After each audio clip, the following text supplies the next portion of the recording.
This week on the podcast, we're going to get a little spiritual. We're going to dive into the ancient feminine way and the goddess culture. And to do so, I have a special guest, Aly Wilkins. Aly Wilkins is an oracle, priestess, author, Akashic Records practitioner, and teacher of the ancient feminine. She helps us identify the energy and the essence behind our soul blueprint and to design our life based upon our unique blueprint to support our greatest fulfillment, pleasure, power, and joy. Aly's work with the ancient feminine supports the revival of the full spectrum feminine in society, which amplifies our ability to truly step into our blueprints. And she offers many courses and mentorship programs based upon this concept. I am so excited to dive in today's conversation and to explore something that is still relatively new for me and that is kind of exciting to explore. I don't know about everyone else, but I really like diving in to different spiritual practices and understanding a different way, a different lens of seeing feminine energy, the female body, and the magic that's still out there. Welcome back. I am so excited that you have joined me again in the Aligned Womb, Aligned You podcast. I'm Kate Nagai, and I am your host and womb guide on this journey. I'm here to help you to lean into the language of your menstrual cycle so that you can align yourself and awaken and activate to your womb wisdom to live the most inspired life.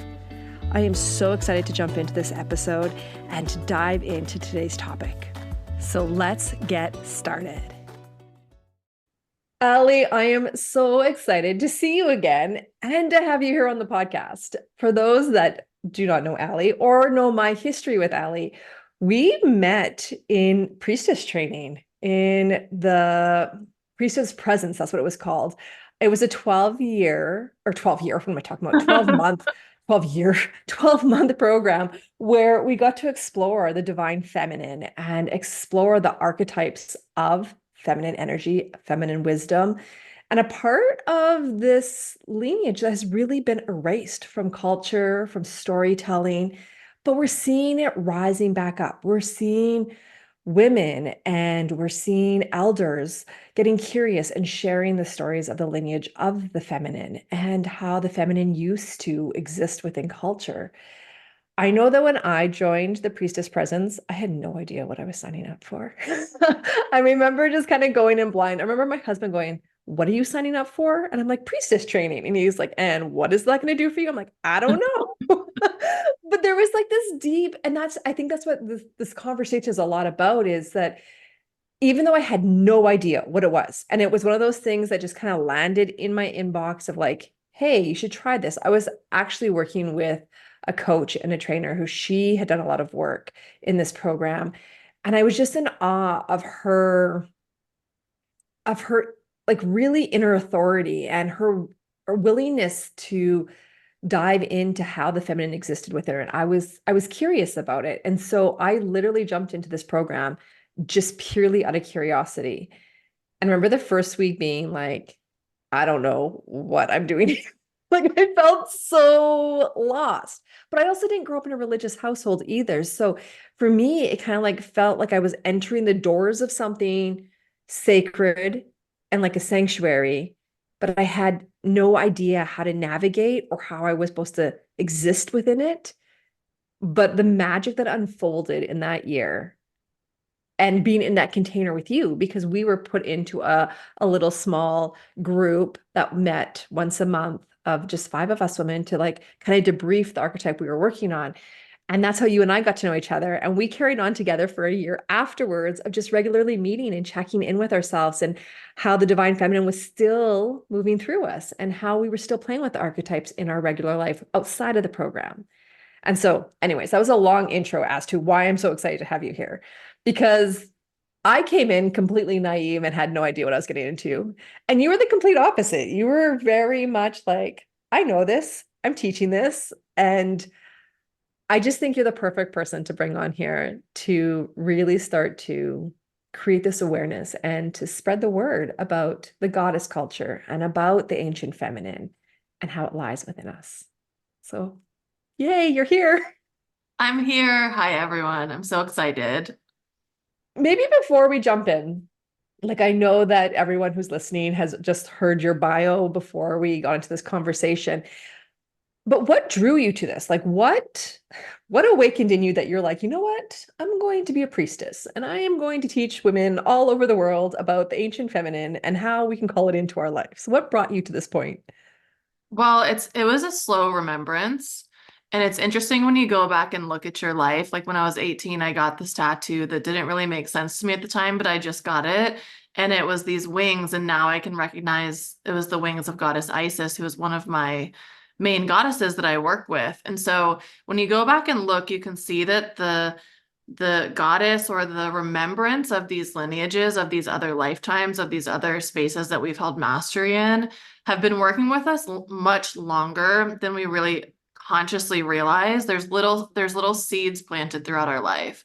And for me, it just started with wanting to become more in my power, and then starting to realize, I think for a lot of us, we realize in romantic relationship that we might be brought into the concepts around masculine and feminine energy.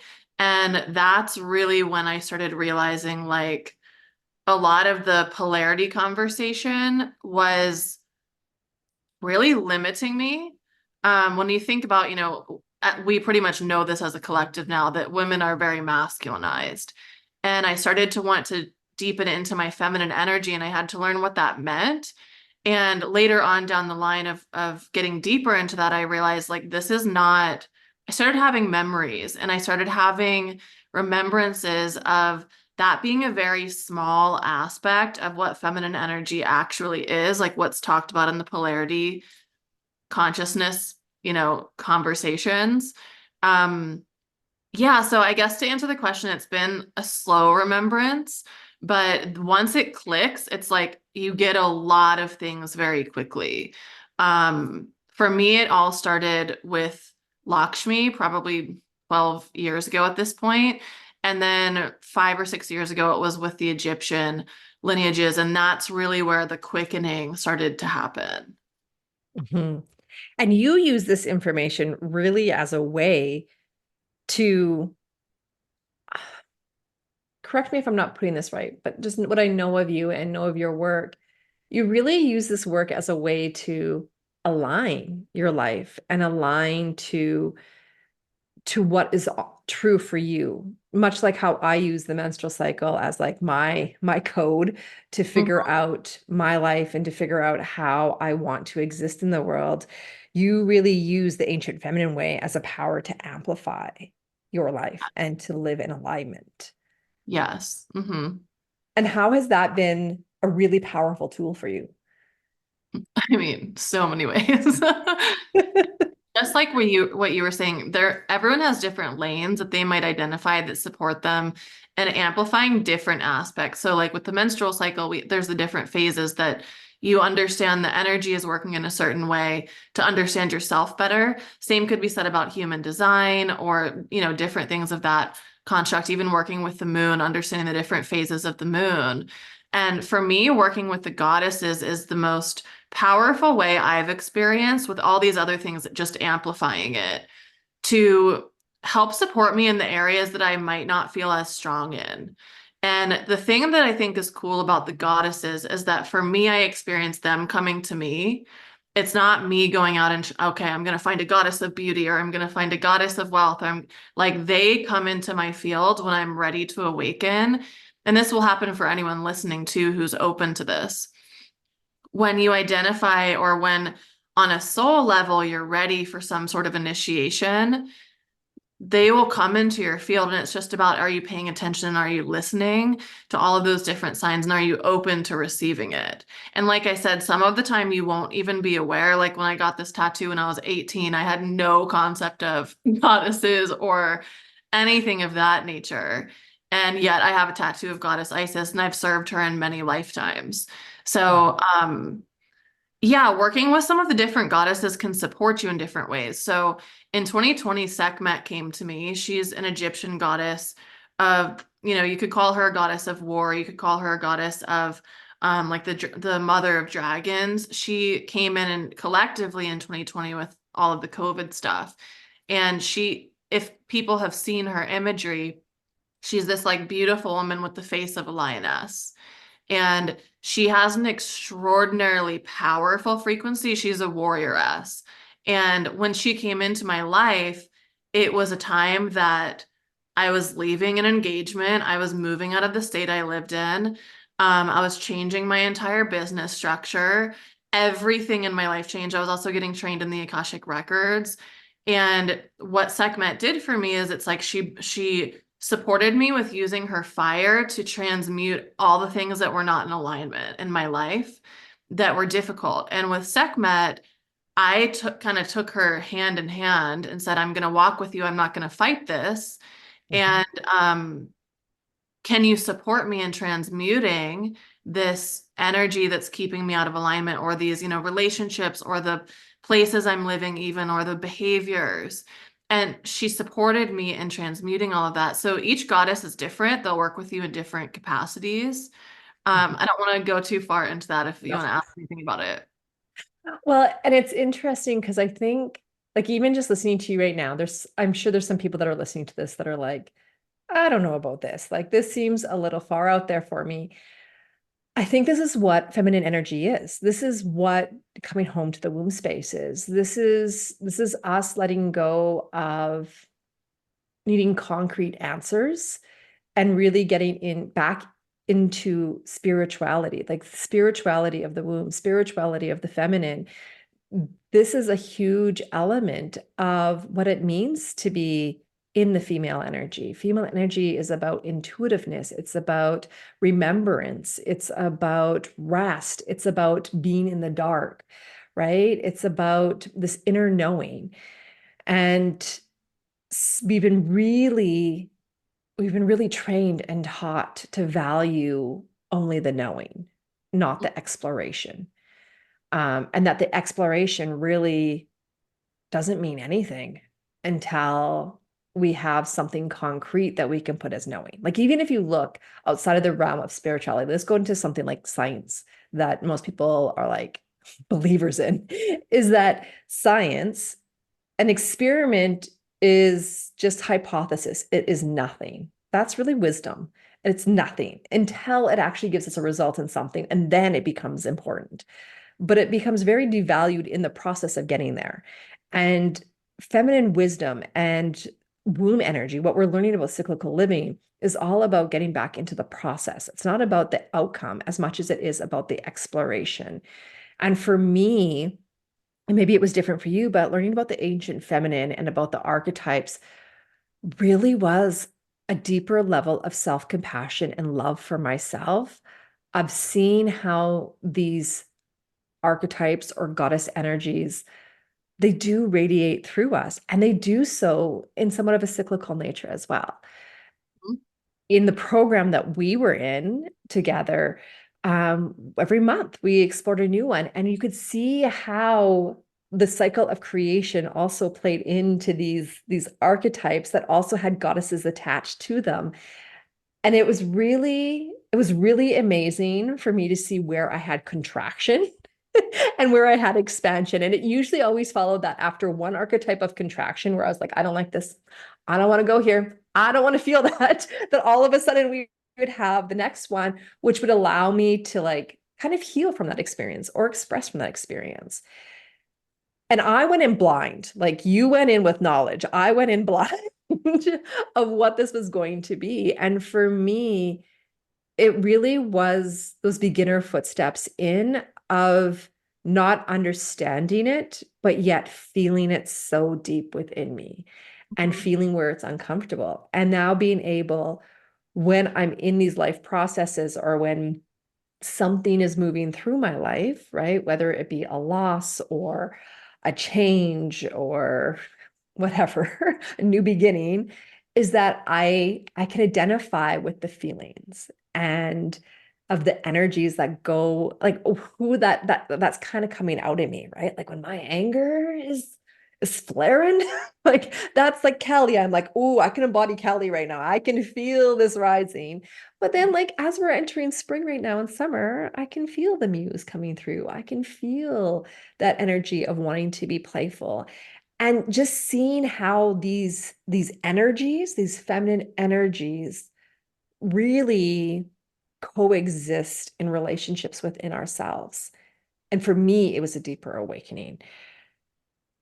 For Yeah. you, how does that feel? How does ancient feminine feel for you? How would you put it into words for people listening? Well, I think the best place to start is that we've been completely lied to about the history of women in general. I mean, we could go into conversations about the church and stuff, and we're not going to do that here, but like, we've been told essentially that time started 6,000 years ago, 7,000 years ago. That's not true. We've been told that women were like, we've been told complete lies about the truth of women and how they were actually operating. So for me, when I'm working with the goddesses, it's not so much this like energy of how God has been taught to us, that God is separate. It's more the energy of I can remember myself in these lifetimes 10,000 years ago, 7,000 years ago, when we were operating with much higher consciousness and women were revered. They were seen as royalty, especially the priestesses. And I obviously identify with being a priestess, and that's why I'm teaching ancient priestesses now. That's all the people that really come into my space.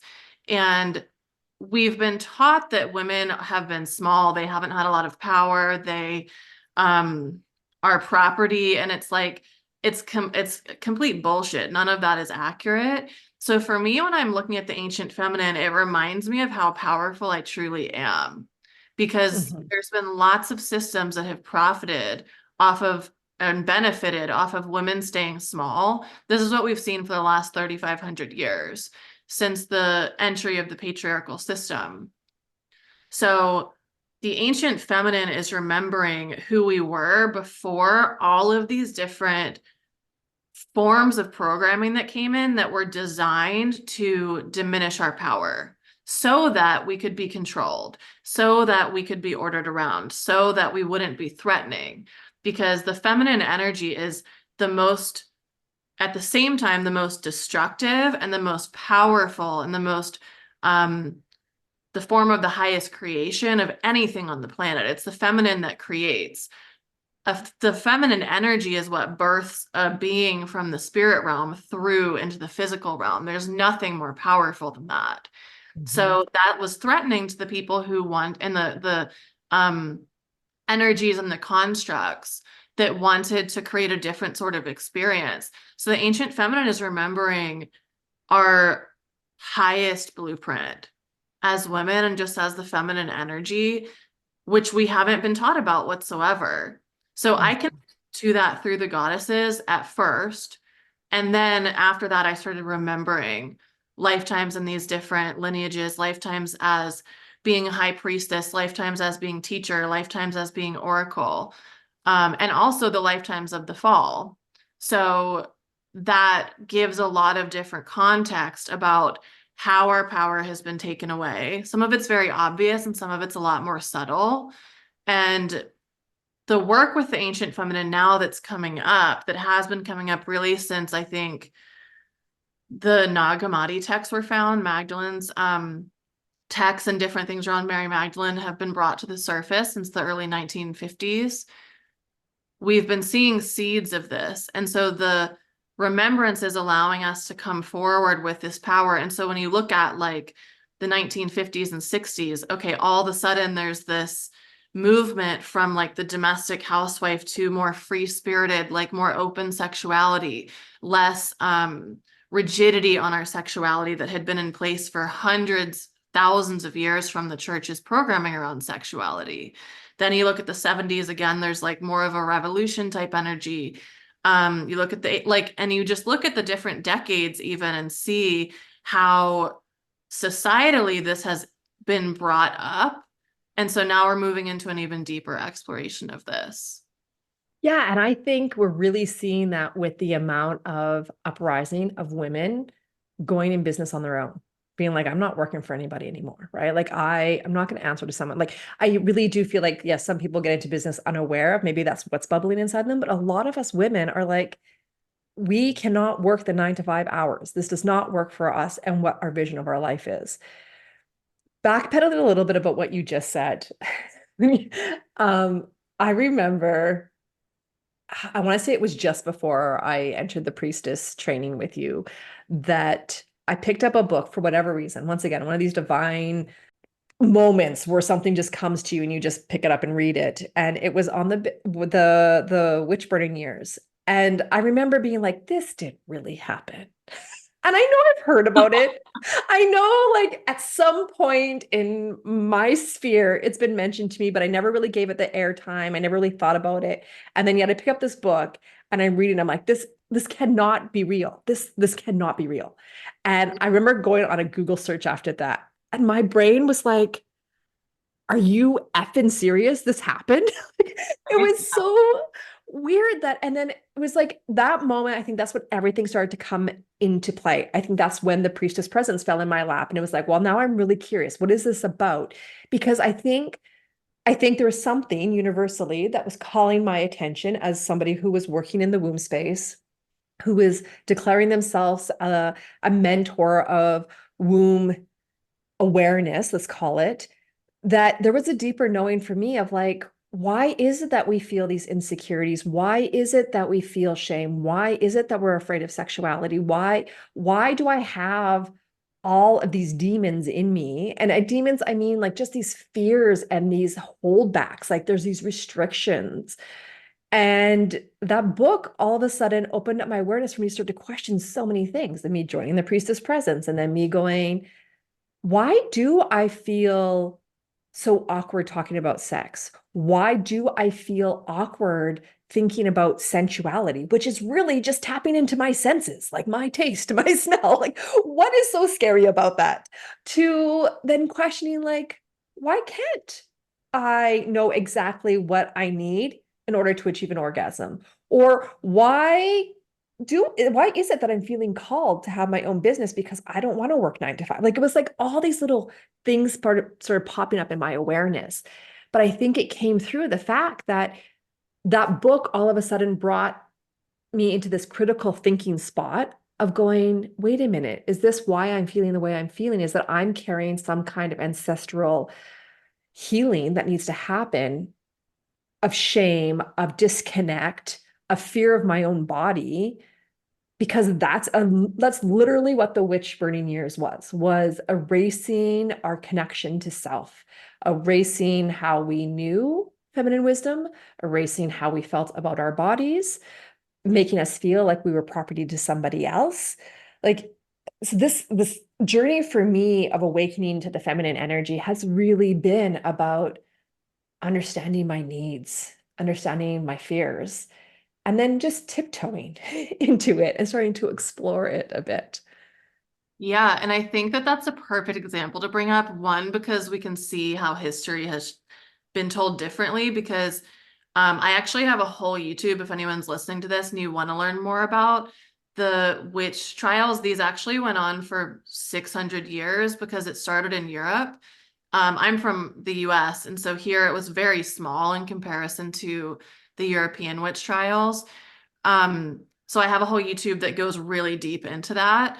But you never would know from our history. Mhm. We've never learned about, they call it the women's Holocaust because they estimate that up to 6 million women and also men, but the vast majority being women, were killed and executed. And that's why we're afraid to, and it's really ultimately, it is what you were saying too.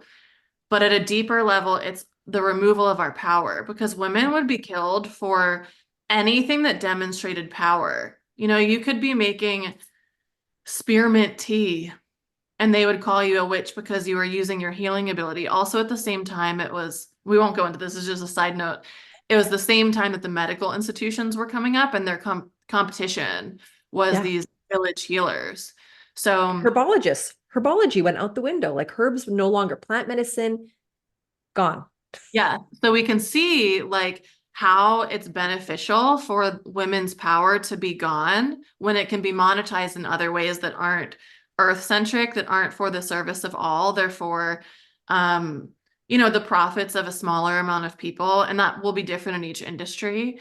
But when we think about why am I afraid to speak my truth? Why am I afraid to stand out in my own business and make money based on my gifts?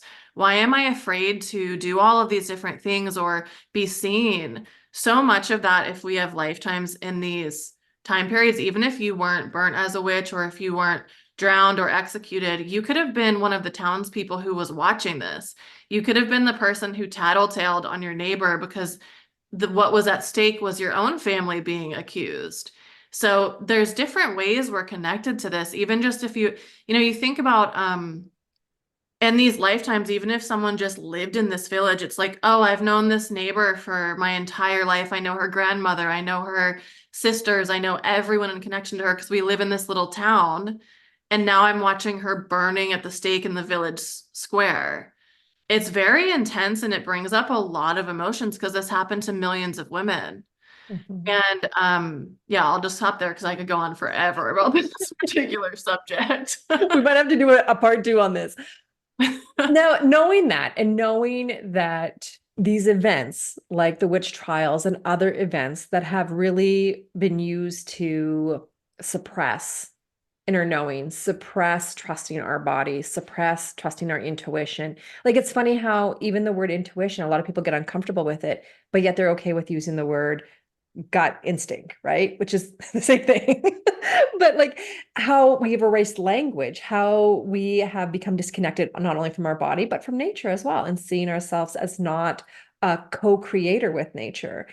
And what I feel, and I would love to hear your opinion on it, is we are in an awakening process right now.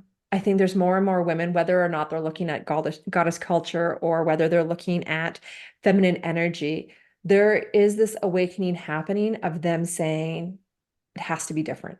We want it to be different. And I think not just women, but men, I think everyone as a collective, we're starting to energetically see this. We're seeing this through, new environmental measures with us now looking at the environment going, we can't keep operating this way. Like we are literally killing the earth. And so something has to change.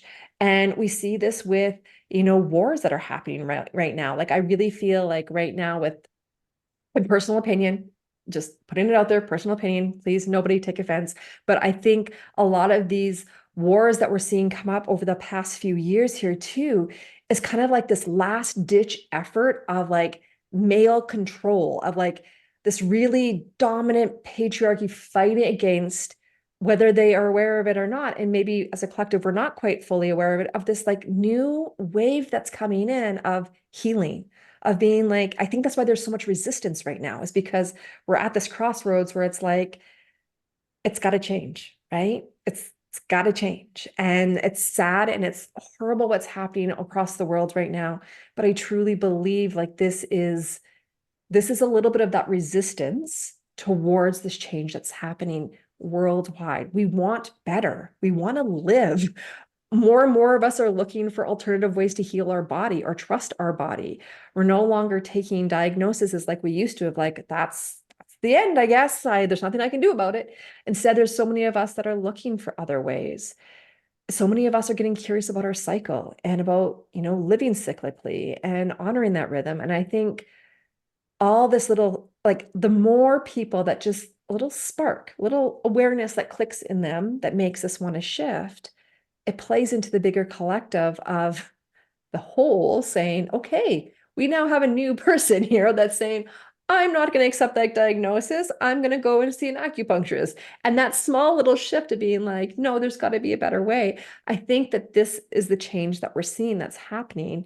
And not that I think we can go full matriarchy either, but I think that what we're seeing, and I don't think we ever will, I think what we're seeing is people that are like, we don't want to erase one whole way either. We want for there to be equal space, and not even equal, but that there has to be space for both of us to exist and for us to be able to interact and have different viewpoints and not be prosecuted for that. Like just to be able to be free to explore, I guess. So I guess where I'm going with this is, how do you feel the modern in the modern world, how is feminine energy starting to infuse into our lives? How can we start to tap into this? How can we start to get curious? How can this start to change how we're feeling or living or existing? Well, the rise of the feminine is happening with everyone, within men and women. And for each person, we're going to experience it in different ways. And you kind of spoke to this before about, first of all, it's oriented in our soul blueprint. So whatever it is we're designed to do in this lifetime, the places that we are in closure or that we're not as open or that we have a lot of fear blocking these specific things that are correlating to our specific soul blueprint, that's where it's going to start. So for example, for me, there was my entire journey started with Lakshmi because so much of my work is about sacred wealth consciousness and understanding that wealth and fulfillment is completely different from what we have been taught that it is. Success is completely different from what we've been taught it is. And so Lakshmi was my initiator in that. Someone else who, for example, maybe someone who's a nurse or something, they probably have other lifetimes as healers. And in this lifetime, it's being showcased through nursing or through being a doctor or through something like that. There might be a spark of something that's like, huh, I'm prescribing all these pharmaceuticals to people that are getting them sick. I wonder if there's another way. There's a little spark within that's curiosity or that's could also come up. I think this happens quite often, that it comes up in frustration or resistance, or like what you were saying, there's got to be a better way than this. This is not working. And that might first come out through sadness or through irritation or through rage. That's the feminine. People think that the feminine is just like, oh, I'm going to wear pretty flowy dresses and I'm going to be sweet and seductive and I'm going to have the best sex ever. The feminine is equally the raging dark feminine. That's the initiation into her. And just as a little thing here, we talked about the witch wounds and the witch trials. That's very recent. The when you start to feel the trauma of the fall of the priestess, that's a whole other initiation and understanding the pain of what actually happened to the feminine. So everyone will experience it differently, but often it's going to come up with what you were exactly saying. A spark, the very beginning will be a spark. So for me, it was like, I mean, even before the sacred wealth stuff, it was like me sitting in my job. Like, am I expected to live my life in this cubicle? I can't live until I'm 70 when I retire, if I can even retire then. That's bullshit. I'm not doing that. I don't know how, but I'm going to do something different. So for the nurse, it might be, I'm watching all these cancer patients get pumped with chemo, but I'm hearing about these other treatments where people are using holistic remedies and they're seeing a lot of success. I'm curious about that. And then, zoom forward 5 years and it's like that person's no longer even in the Western medical industry. Now they're doing something different in relation to their gifting and their interests, but it's being expressed in a different way. And I think that that's how the feminine works. It's one step at a time. And then you look at your timeline and you're like, whoa, what I was envisioning or what I was feeling 10 years ago, this is exactly what I'm doing right now. I've created that thing that I initially had questions about or I'm in resistance to. But it will show up differently in everyone based on what your specific gifting is, probably what you've done in other lifetimes you've had mastery in. Because the feminine is also awakening our oracle. Women all have an oracle. And you could call this your intuition, or like you were saying, your gut feeling. Your intuition, though, I think is your gut feeling is like when we have just immediate, strong knowings. And when we're working with the oracle, it's our ability to see in the future. So it's really working with the third eye. We all have this ability. So tapping, there's so many different ways we can tap into the feminine, and it will happen not in a linear way. This is how we're used to things happening logically and linearly. Well, when I do this one step, the next thing will happen. You can't control it. It's not controllable. And that's one of the main shadows of the feminine, that we want to control and manipulate things. That's a different conversation, but the feminine is cyclical. It's not linear. Mhm. Yeah. Yeah, it is. It's totally. And that's why we interact and we operate the way we do, right? We have a menstrual cycle. We are deeply linked with the seasons and the moon, and you know, we are cyclical creatures. And I truly do believe that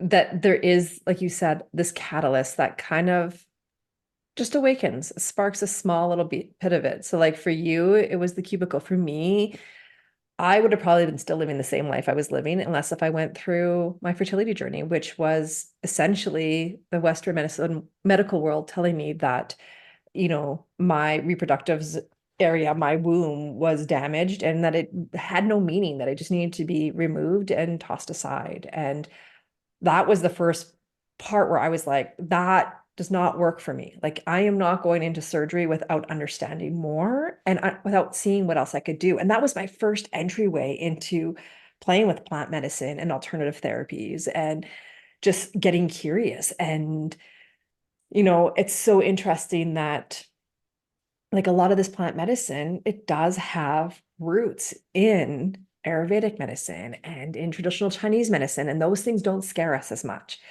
But yet that is what it is, right? And so it's just, we all have this little gateway that gives us the opportunity to be curious. And maybe you go on a quest like I have, or like you have, where we're like, we got to know more. Or maybe you just allow this to be the initiation and you explore it. But I think either way, it really is about women coming back into their power and knowing that they have importance in a really like, I don't, maybe this doesn't flow with our conversation, but it kind of came back into my awareness as you were talking as well. I know lately for myself, there is this internal struggle a little bit about desire, but also a little bit of shame being held around like, I should be making more money. I should be contributing more to my family, feeling like my husband's job is the breadwinner, which I don't like that word, but that he's out there doing the thing. And maybe it might make more sense for me just to go out and get a job. And, maybe I need to make more money. Maybe this isn't working, right? Like my brain does go there. And I think a lot of that is the pressure of, you know, very outdated marketing skills and expectations of what business has to look like. But I was in this coaching call just recently where she brought us back to this idea because someone else had voiced this same fear. And so this coach brought it to our awareness, which I thought was so beautiful, is that wealth isn't always about dollars. Wealth is also about impact. And that some of the most important, impactful people that we still reference to this day, that we use as these people of wisdom keepers or of like people that we really put on a high pedestal, they made no money. And so one example she used was Carl Jung, that Carl Jung, who we hear about through psychology and is used in universities worldwide, he never made money. He had a wife that supported his work. She funded his work. And then the other example that she used, and I know you'll appreciate this, is she said, Jesus. Jesus made no money, but he made a big impact. Mary Magdalene is the one that supported him, right? And so, like, I think like there's this really important wisdom sometimes of just knowing that our contribution, how this comes through, how feminine energy comes through, is really about us getting to know us better and really feeling the importance of who we are and what we're bringing to the table at this moment. And so for me, I do think I'm making a huge impact. And it really helped me change my thinking in that moment of like, yeah, you know what? I don't have to be somebody who is known for making a certain dollar amount every year, but I love what I do and I love the impact that I'm having. And so that in itself is a reward for me. So it really helped me reframe that. And I think sometimes when we're working with the divine feminine, this is what it's about. Sometimes it's big life transformations. Sometimes it's reclaiming our health. Sometimes it's reclaiming our sexuality or our power behind sexuality, especially if we have sexual trauma.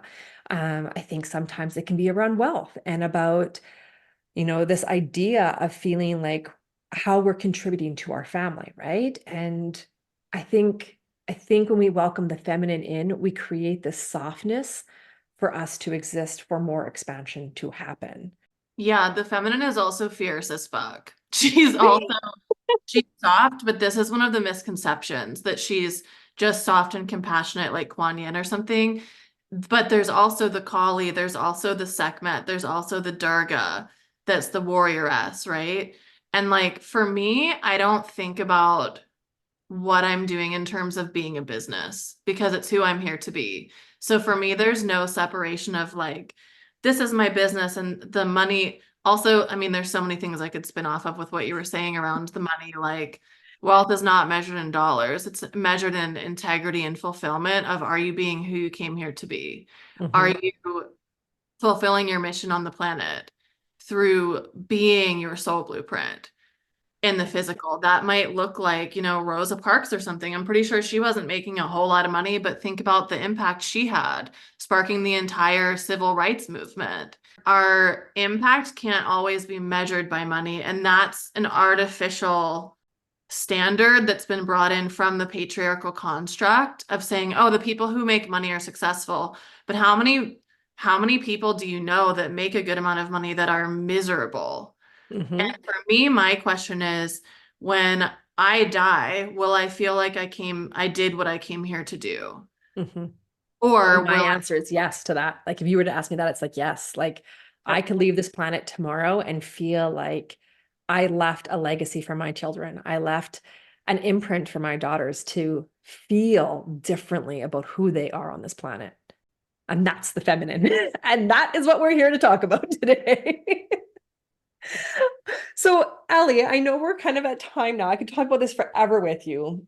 And I loved all the twists and turns that came in. And I really hope that people walk away with this impact of just feeling a little bit more closer to an idea of what feminine energy might be or what that might look like in your life. And to just be curious and playful and starting to think about, how do I want to explore this more? Because I think as women, this is the thing, is that here's the info of like a starter point, but what are you going to do with it for your next step? How are you going to dig in deeper? How are you going to explore, whether that be goddesses or archetypes or, sensuality? Like, how are you going to come into what feels like something really heavy on you and explore where that story may have started and how that healing can come into play? Because feminine energy and the feminine way is really about healing. It is about healing to amplify, right? And so I encourage anyone that's listening to this to start contemplating,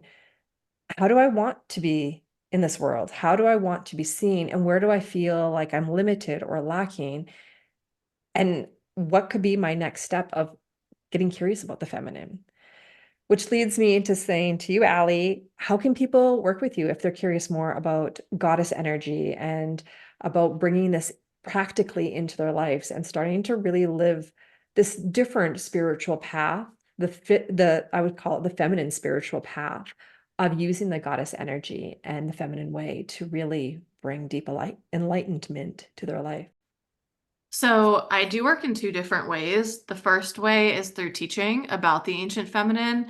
So I have a very robust YouTube channel that has tons of videos about different aspects of the feminine frequency. I also have several courses that are about that are more of a teaching capacity to help people understand the archetypes, to help people understand the modalities of the feminine. I have a amazing year-long experience called Full Spectrum Feminine. I have a course called Priestess Returns. I have a course and a ceremony called Infinite Beauty. Um, oh, I have another course called The Realm of the Dark Feminine. I have like a ton of stuff about this. And then the other side of the work I do is one-on-one. This is soul blueprint work. So there's one aspect of learning the history and understanding the energy behind different pieces of the feminine. But then there's also the aspect of embodying it. And I do a lot of that with the courses that I teach. Any program I have there's a massive component of embodiment. But really, what we're wanting to do is bring our soul blueprint to life, bring that into the physical. And having the other information is a support system to that.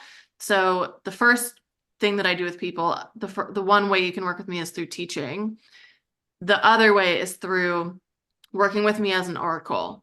And this is where I can help you spot what's going on in your energy field, what your blueprint is designed to do, who you're here to be, and we implement that in your physical life. So I do that through Akashic record readings and packages, and also through mentorships. And that's where you're like, okay, I'm really ready to look at the intricacies of this for me. So people might be in different aspects of the path and want something specific. I also have a ton of free masterclasses on my website that teach about different aspects of the cyclical process of the feminine. Mhm. So you can find those at my website, alywilkins.com. And I know that there might be some listeners on here that know what Akashic records are, but there's going to be others that are like, what is Akashic records? And I know that I've had a reading once, but only once. And I would love to hear maybe just really quickly, what is Akashic records and how does this help you with your blueprint? The Akashic records are basically an etheric space that hold all of the information from each, there's one for each planet. It holds all of the information from like spanning time and space. So for example, if you are getting a reading with me, Kate, I go into the Akashic records and say, I'm pulling the records for Kate Newey. Your guardians protect the book and what I'm able to see and what you're ready for. So anything in relation to your soul journey, past lifetimes, future lifetimes, relationships with other people, soul contracts you have, all sorts of things are brought forward in these sessions. I'm just translating what your guides are wanting to say to you.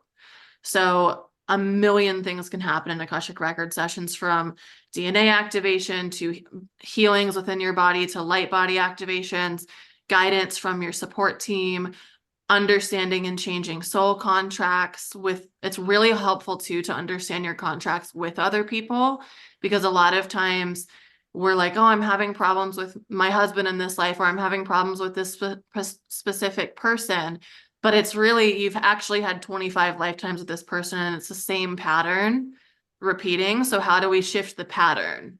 That's what we want to look at. So ultimately the Akashic records help you go from understanding the tangible, logical level of what you're seeing with your physical eyes and understanding the roots of what is actually being presented to you and how to address the root rather than the symptom. So they're life-changing.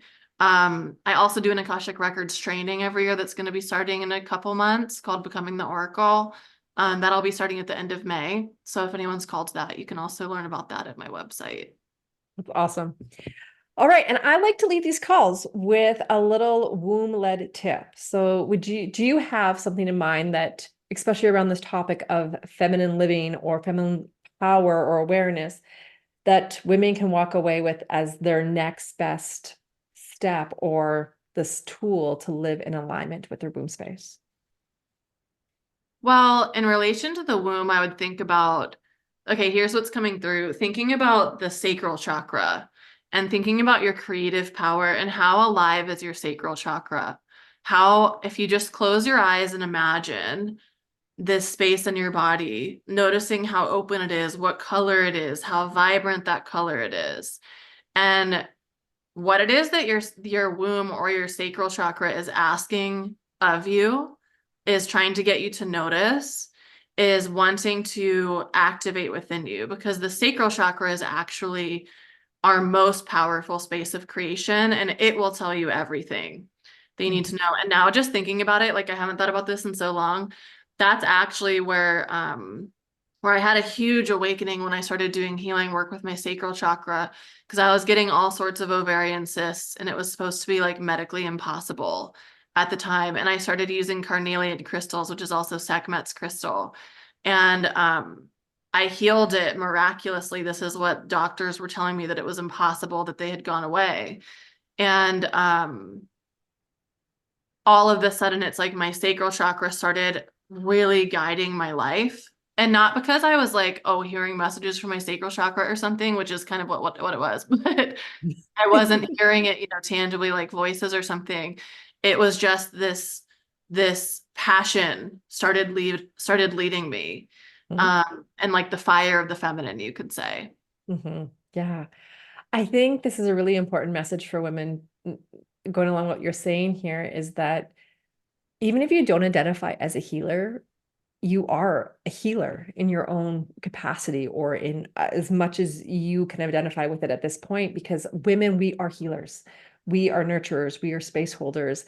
And I think that's so important to the work that I do, is getting women to connect with their body so that they can find practices or empowerment to trust their body and to connect with it, to heal it. And when we start to connect with our cycle, or when we start to connect with our second chakra, which is also our womb space, and when we start to really start to listen to the whispers of our body, we have the potential and the power to heal the things that are off balance, right? Our body is so magical and so powerful. It wants homeostasis. It just needs to know that you're on board with it. And there's so much magic that can happen in the simplest things and the simplest transitions by us just being open to being open to seeing it or to playing with it. Just like you healed ovarian cysts, I healed a broken fallopian tube, so our womb spaces are so incredibly powerful. And it's the home of who we are as well. So, going into this creative space, like you're talking about, that is coming home to who we are. We birth babies from this area, but we also birth our own identity. And so tapping into that creativity, we are tapping into an element of who we are and how we want to express. So, well, thank you so much, Aly. This has been such a great conversation. And I love getting into this spiritual, sacred space with you all the time. Especially because to me, you are that oracle, although I'm sure I'm not at a beginner's phase with this. I sometimes feel like it, and it's really beautiful to hear your reframe sometimes, and just for you to be that space holder sometimes. So thank you for being here and for sharing your wisdom. And I look forward to future conversations on the Aligned Womb, Aligned You podcast with you as we unpack some of this, because I think it's important for women to know the history and to come home to this sense of self that isn't necessarily in this 3D world. Friends, have you had a chance to download my new free ebook?